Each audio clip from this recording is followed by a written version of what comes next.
just thinking about what happened at the start of last week, and what I'm trying to get is, do you know, to practice all afternoon and be ready to play your gig at 6 o'clock. Every time you pick your guitar up at home, I don't want you to be thinking, where's my notes, where's my phone, where's this, you know, because they all become excuses to not play anything. Because what happens is usually we spend like 20 minutes just getting everybody up to speed, and then everybody sort of starts to go then. But if you turn up and I'm talking about some crap about the traffic or, you know, something like, you can noodle about on your guitar and get yourself up to speed. There's a difference between thinking and concentration. Concentration goes a lot further than thinking does. And I'm trying to give you some examples and some, you can experience it. Because if you actually, it's about concentration. It's a little bit like meditation. I'll teach you how to meditate in 30 seconds as well, maybe a minute. Meditation is essentially, you focus your attention on one thing. Now, the simplest thing is your breath. So, I thought about trying it, but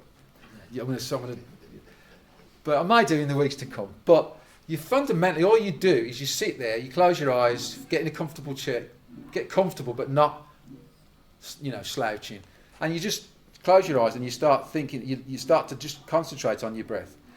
I recommend you try it at some point, because not for anything other than see how long you last. If you last more than 15 seconds and you've never done it before, you've probably got to cut out to do a bit of meditation, because the thing is, your mind's just it goes everywhere. It's just the minute you start focusing on something like that, it's something that's fairly unobtrusive, but you have to actually think, because you're breathing all the time, so you have to shift your attention to your breath, and you start thinking. You know, so you're not sort of, and you say, well, what do you think about? You actually just pay attention to your breath, and you might go, well, that was a bit deeper, or I'm breathing light. I'm breathing like, you think you might be over breathing, or but you don't. You shouldn't be thinking about that. You should just notice these things should pass your attention and pass on.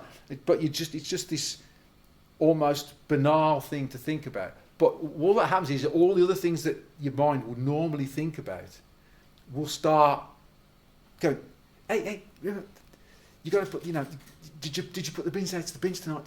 You know, all that kind of stuff. And if you can stay with your breath for more than, say, 15 to 20 seconds without one of those things coming in and knocking it off, you're doing really, really well. Now, the thing is with playing the guitar, it's the same thing. That the mental state that you're in playing the guitar is not unlike that, because it's concentration on the thing, on the sound that's coming at you. Do you see what I mean? So if you miss the in point to what to starting to play something you played last week, and I just go, play that then. What are you doing? Just play. You did it last week. You know, it's like you've got to get into that mind state before you get to playing what you played last week. But the further, if you can keep going into that state, like just by picking a guitar up daily or whenever you can, you get closer to, so you can immediately get into that state. It's nothing weird. It's not like, you know, it's not esoteric and all this, you know, Eastern mysticism stuff. But it's just the way your brains work.